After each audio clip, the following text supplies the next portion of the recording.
Good morning, student. Today we will discuss about the last topic of the chapter, health and disease, drug abuse. The use of drug has been increased especially among the youth and cause many harmful effect. आजकल की जितनी भी युवा पीढ़ी है बेटा वो बहुत ज़्यादा ड्रग्स की तरफ चली हुई है और बहुत ज़्यादा हार्मफुल इफेक्ट उनको आ रहे हैं. फिजिकली, फिजियोलॉजिकली, सोशली, मेंटली बहुत सारी प्रॉब्लम उनको फेस करनी पड़ रही हैं.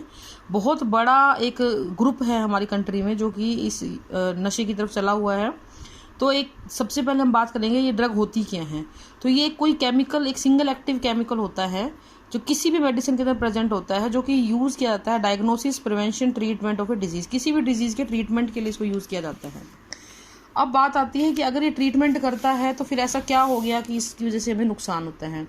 इन 1996 WHO ने इसके लिए एक डिफाइन किया कि ड्रग एक सब्सटेंस है या एक प्रोडक्ट है that is used in intended to be used to modify or explore physiological system or pathological state for the benefit of the recipient. उन्होंने भी ये बात बोली कि ये नुकसान कर सकती हैं लेकिन आप इसको प्रिस्क्राइब्ड फॉर्म में लो और आपको सच में इसकी ज़रूरत है तो आप इसको लोगे तो ये नुकसान नहीं करेगी. ये एक पेशेंट को हेल्प करती है उसकी मेंटल इलनेस से बचाने के लिए, लाइक डिप्रेशन और इंसोमिया. नाउ अगर ये if it is taken for a purpose, अगर इसको एक पर्पस के तौर पे लिया जाए other than the normal clinical use in an amount, concentration, frequency that impair one's physical, physiological and psychological function, it constitute drug abuse. लेकिन अगर कोई इंसान इसको एक पर्टिकुलर कंसंट्रेशन में लेता है बिना इसकी ज़रूरत के, बिना इसकी आवश्यकता के और लगातार लेता रहता है तो वो एक अब्यूज़ बन जाता है.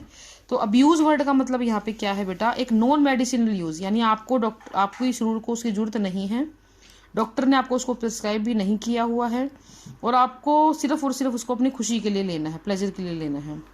अब हम बात करते हैं ये होती कितने प्रकार की हैं.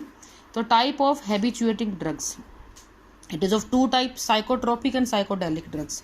Psychotropic drug are known as mood altering drugs. ठीक है, ये मूड ऑल्टर करने के लिए आती हैं. इनके कुछ एग्जांपल हैं. ये क्या करती हैं बेसिकली, ये किसी भी इंसान के बिहेवियर को और उसकी एक्टिविटी को अफेक्ट करती हैं. ये 4 प्रकार की होती हैं: ट्रैंक्विलाइजर, सिडेटिव, हिप्नोटिक एंड ऑफॉइड और नार्कोटिक्स. ठीक है, तो सबसे पहले हम बात करेंगे बेटा ट्रैंक्विलाइजर की.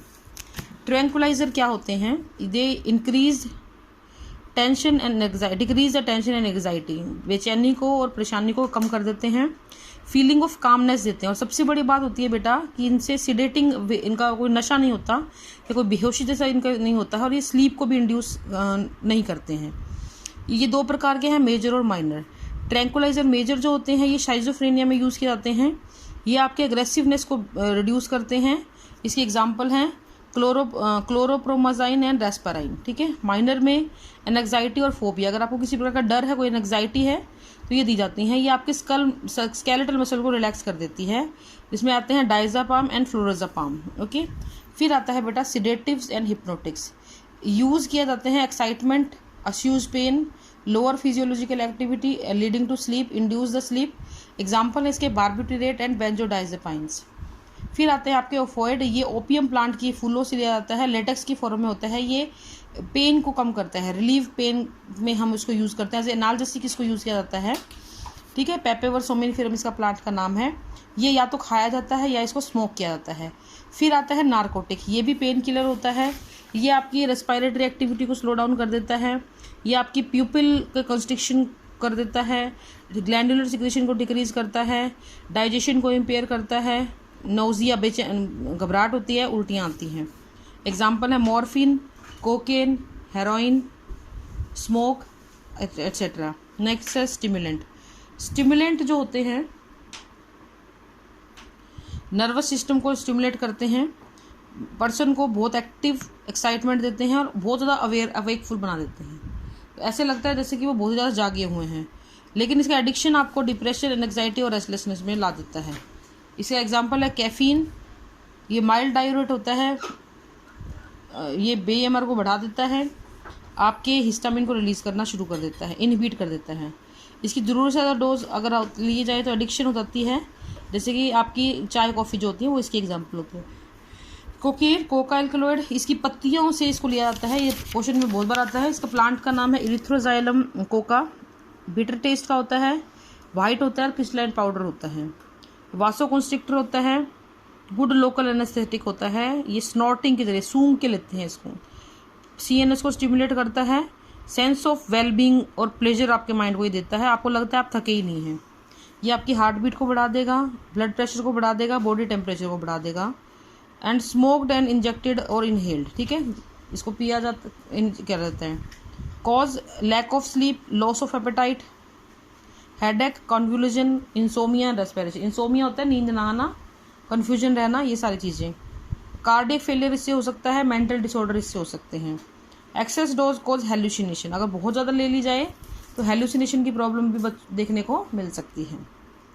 नाउ इसके फिर आता है अगला क्रैक्स, रिजल्ट इन 10 सेकेंड, ये हार्ट और मेंटल प्रॉब्लम को कॉज करता है। पान, बीटल नट पान जिसको आप बोलते हो, ये CNS स्टिमुलेंट होता है, दांत और stain teeth and gums red. फिर आती है बेटा आपकी साइकोडेलिक ड्रग्स, हेलुसिनेशन भी बोलते हैं इसका। में आपको कुछ चीज़ें नहीं ऐसी होती हैं जो आपको नहीं होती हैं लेकिन आपको दिखाई देती हैं, उसको हम हेलुसिनेशन बोलते हैं। Feeling, perception without any actual sensory stimulus, ऐसा लगता है जैसे आप सपनों में हो, ड्रीम लाइक, डिसओरिएंटेशन रहता है। Loss of contact with reality without any sensory stimulus. So we can say that we can see the sound and hear the colour. बड़ी ही अपोजिट सी बात है कि आपको आवाज़ें दिखने लगें और कलर सुनने लगें, ठीक है।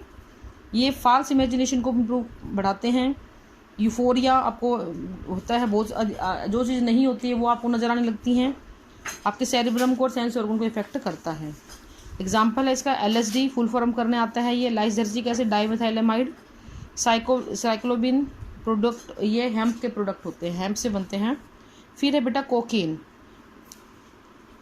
LSD साइकोडेलिक सबसे ज़्यादा ड्रग होती है, क्रिस्टलाइन होती है, ये एल्कलॉइड फॉर्म में ली जाती है। और किससे ली जाती है बेटा, राई प्लांट होता है, अर्गेट जो प्लांट होता है उसके से ली जाती है, और एक फंगस उसको इन्फेक्ट करते हैं, दैट इज क्लेविसेप्स पर्प्यूरिया। नाउ इसकी वजह से होता क्या है, हेलुसिनेशन होगा, इमोशनल आउटबर्स्ट होगा, क्रोनिक साइकोसिस, CNS डैमेज हो जाएगा और फीटल एबनॉर्मलिटीज आ जाएंगी। भांग, गांजा, चरस, मारिजुआना, कैनाबनॉइड, धतूरा, बेलाडोना, ये सब इसके एग्जाम्पल हैं।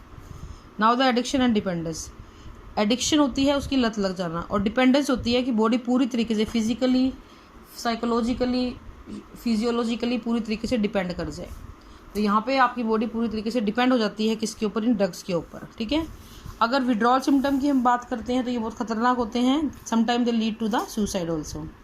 Body stop functioning normally, disturbance होने लग जाती है, cramps, vomiting, running nose, epilepsy, diarrhoea, shivering, muscular cramps.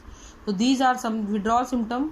और अगर ये सब चीज़ों को एक पेशेंट बियर नहीं कर पाता है तो they will go for suicide. Okay, so this is all for today. Thank you and have a nice day.